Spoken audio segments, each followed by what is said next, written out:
In the mid-80s, one man controlled the streets in Benin, Nigeria. He was responsible for countless crimes committed in the city. For a long time, he proved to be unstoppable as he had members of the police force working for him.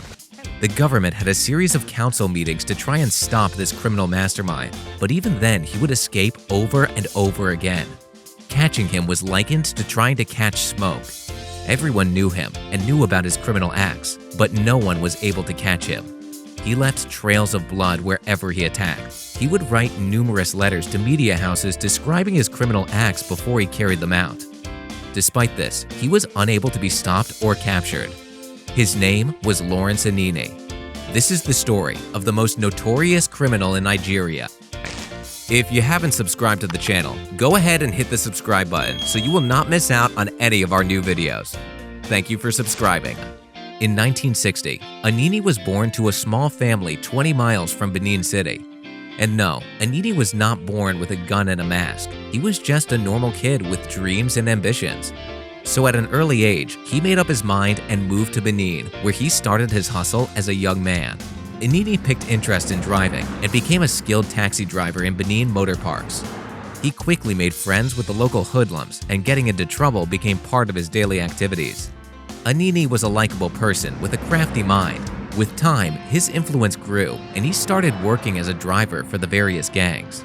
After months of experience driving numerous gangs, his CV was finally complete. He was ready to be his own boss. Anini started his own gang, known as The Law, and began his reign of terror. Here's a quick list of some of the famous crimes he committed. In August 1986, Anini and his gang carried out a fatal bank robbery in which a police officer and others were killed. That same month, 2 officers on duty were shot at a barricade while trying to stop Anini's car. During a span of 3 months, he was known to have killed 9 police officers. On September 6th the same year, the Anini gang snatched a car from the driver of an assistant inspector general of police. During the operation, they killed the driver and hid his corpse. The corpse of the driver was later found 16 kilometers away along the Benin Highway. Seizing a car from the Assistant Inspector General of Police earned him more respect in the underworld, but not everyone was impressed by his escapades. Worried by the seeming elusiveness of Anini and his gang members, the then military president, General Ibrahim Babangida, ordered a massive manhunt for the kingpin and his fellow robbers.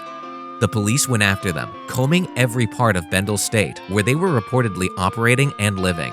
However, the police manhunt failed to stop their activities. The more Anini and his gang were hunted, the more intensified their activities became. Some of the locals in the area even began to tell stories of their invincibility, and for a while, it felt like they were never going to be caught. But as they say, 99 days for the thief and 1 day for the owner, especially when the owner is the Nigerian government. On December 3rd, 1986, the police got information from the locals about a location where Anini was suspected to be hiding in. The police mobilized a group of 10 highly trained men and headed to the location immediately. Meanwhile, Anini was hanging out in the company of 6 women. Through his window, he noticed the policemen surrounding the house he was in. He looked left and right, and there was no way for him to escape. But nevertheless, he still found a way. Or he thought he did. He walked up to the policeman and said, "Oh, Anini is under the bed in the inner room." As he was saying this, he made a move to walk past the policeman. As he was trying to hurry through the cluster of policemen, he was shot repeatedly in his left leg and apprehended. He was then taken to a military hospital and had one of his legs amputated. Anini was confined to a wheelchair throughout his trial.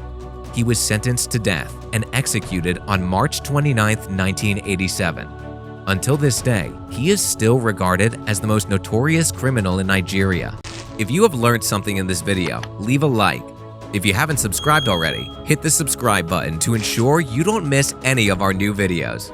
You want more facts? Check out this video or this one.